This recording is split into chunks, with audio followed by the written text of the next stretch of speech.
আমরা আজকে আমাদের আন্তর্জাতিক অপরাধ ট্রাইব্যুনালের প্রসিকিউশন টিম এবং আন্তর্জাতিক অপরাধ ট্রাইব্যুনালের তদন্ত এজেন্সি আমরা যৌথভাবে এই রায়ের বাজার বুদ্ধিজীবী কবরস্থানে আমাদের যে 114 জন শহীদের কবর আছে সেটি আমরা সরজমিনে দেখার জন্য এসেছিলাম। আপনারা জানেন যে আমাদের জাতিসংঘ রিপোর্ট অনুযায়ী 1400-এর মতো আমাদের শহীদ হয়েছে এবং আমাদের প্রায় 15 থেকে 20 হাজারের মতো আহত এবং পঙ্গুত্ব বরণ করেছে। 25,000 পঙ্গুত্ব বরণ করেছে। আমরা আজকে মূলত আমাদের তদন্তের একটি অংশ হিসেবে এই গণকবর সরজমিনে পরিদর্শনের জন্য এসেছিলাম। আপনারা জেনে থাকবেন যে আমরা ইতিমধ্যে 834 জনের মতো আমাদের যারা শহীদ হয়েছিল তাদেরকে আমরা শনাক্ত করতে পেরেছি, তাদের গেজেটভুক্ত হয়েছে। তার বাইরে যে 1400 জনের মধ্যে আরো যারা আছে তাদের মধ্যে আমরা সন্দেহ করি যে আজকে যে গণকবরটি 114 জনের আছে তারা আছে। আমাদের জোরাইন কবরস্থানে সেখানে একটি গণকবর আছে, আমরা সেটাও পরিদর্শনে যাব। আমাদের মাতোয়াইলে একটি গণকবর আছে, সেটা আমরা পরিদর্শনে যাব। আমাদের নারায়ণগঞ্জে একটি গণকবর আছে, সেটা আমরা পরিদর্শনে যাব। আমাদের একটা মুন্সিগঞ্জে একটা বড় গণকবর আছে, সেটা আমরা পরিদর্শনে যাব। এবং প্রত্যেকটি গণকবরে আমাদের যে ডিএনএর মাধ্যমে আমাদের সেই শহীদদের লাশ শনাক্তকরণের জন্য আমাদের ইনভেস্টিগেশনের পক্ষ থেকে আমরা সেইভাবে কাজ করেছি। অনেকে ডিএনএ টেস্টের মাধ্যমে আমরা কিছু কিছু রিপোর্ট আমরা পেয়েছি। আরো আমাদের তদন্ত অব্যাহত আছে এবং যেভাবে তাদেরকে শনাক্ত করা সম্ভব হয় সেভাবে আমরা কাজ করে যাচ্ছি। আপনারা জানেন যে এই 4-5টি গণকবরের বাইরেও তখনকার সময় আপনাদের মনে থাকবে যে তখন অনেক হাসপাতালে অনেক ডেড বডি থাকতো, যারা জুলাই যোদ্ধা শহীদ তাদের এই ডেড বডিগুলো তখনকার হাসপাতালগুলো অনেকগুলো হাসপাতাল, সেগুলো আমরা চিহ্নিত করার চেষ্টা করছি। আমরা এখন এই হাসপাতালগুলোর নাম আমরা বলতে চাই না। সেখানে তারা রেজিস্ট্রিতে এন্ট্রি করতেন না এবং বেওয়ারিশ লাশ হিসেবে মানে তারা এইগুলো ডিসপোজাল করতেন। কখনো কখনো ওই পরিবারের সদস্যরা তারা এন্ট্রি ছাড়াই তারা দাফন করতেন। সেখানে সুরতহাল করতে দেওয়া হতো না, পোস্টমর্টম করতে দেওয়া হতো না, বা ইভেন দেন হাসপাতালগুলো রেজিস্টারে তারা এন্ট্রি পর্যন্ত করতেন। এবং আপনাদের অবগতির জন্য বলি যে আমাদের ঢাকারই একটি নিকটস্থ নদীতে একটি হাসপাতাল থেকে অনেক ডেড বডি পানিতে ভাসিয়ে দেওয়া হয়েছে। সেই তথ্য আমরা ইনভেস্টিগেশনে পেয়েছি। আমরা সেই হাসপাতালের তখনকার কর্তৃপক্ষ সহ যারা এই অপরাধের সাথে যারা জড়িত ছিল আমরা তাদেরকে শনাক্তের চেষ্টা করছি এবং তাদেরকেও আমরা বিচারের আওতায় ইনশাল্লাহ নিয়ে আসবো।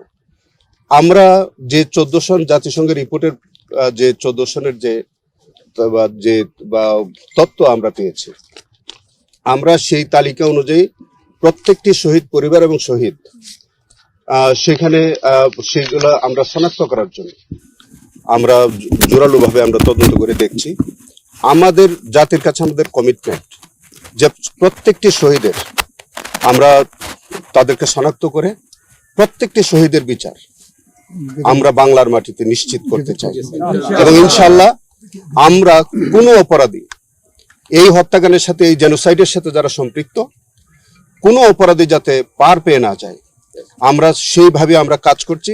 আমরা আপনাদের মাধ্যমে আমরা জাতিকে প্রতিশ্রুতি দিতে চাই যে এই গণহত্যার সাথে যারা জড়িত, রাষ্ট্রের যত বড় ব্যক্তি হোক, রাষ্ট্রযন্ত্র যারাই জড়িত থাকুক, এবং যারা এর মধ্যে তারা যদি মনে করে থাকেন যে তারা পার পেয়ে গেছেন, তারা বুকার স্বর্গে বাস করছেন, আমরা আমাদের ইনভেস্টিগেশন আমাদের প্রসিকিউশন টিম এই প্রত্যেকটির বিচার ইনশাআল্লাহ আমরা বাংলার মাটিতে নিশ্চিত করব।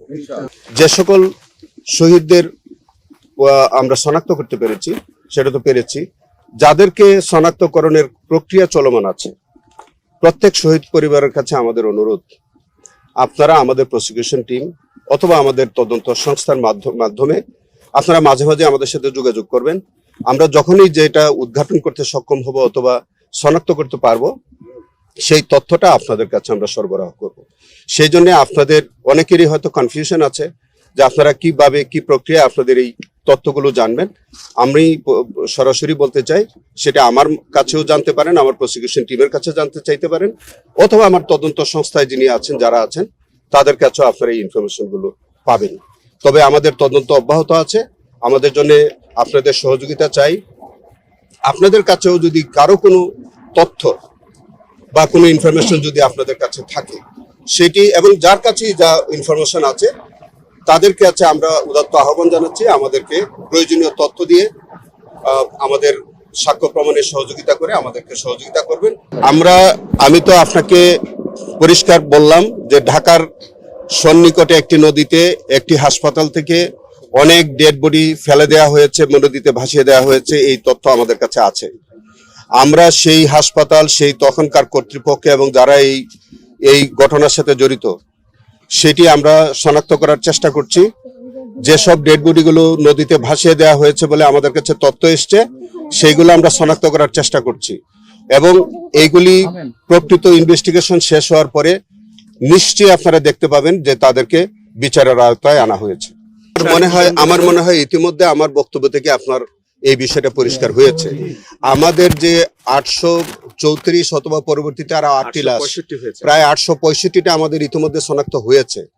আর বাকি যেগুলো শনাক্ত হয়নি সেটার বিষয়ে আমরা এখন তদন্ত কাজ করছি।